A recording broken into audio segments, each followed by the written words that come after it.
So as a kid, I was very competitive. I was always into soccer. Growing up in England, it's the #1 sport, and so from the moment I could walk, I had a soccer ball in front of me. My parents had said, okay, you can follow this soccer dream, but we want you to also have your education. So I was in a position where coaches were coming over from university in America to offer scholarships to come over and play in the States. And for me, that was something that was really enticing because it combined the academics with the fact that I could also play soccer at a high level. What I loved at Brown was the fact that although I was majoring in economics, you could do other classes that were much broader, so I learned a lot more and I was more rounded by coming through Brown University.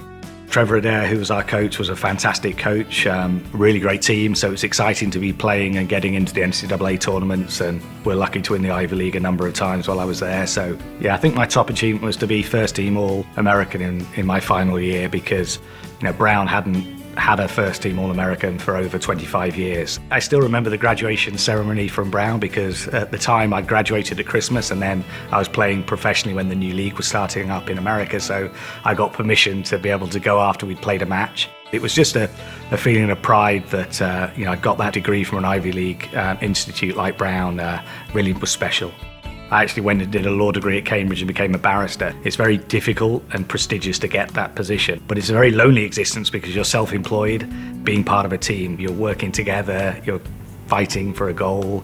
The leadership skills I learned on the soccer pitch, I felt I wasn't using those at all in my role as a barrister. And after about 6 years, I just realized that I needed to change direction.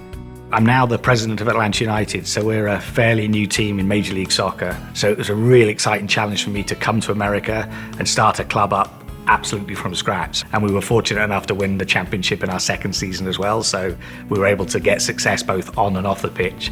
So it's been a real excitement to see the growth of soccer, a sport that I love, a sport that I was here playing when the league was just starting up.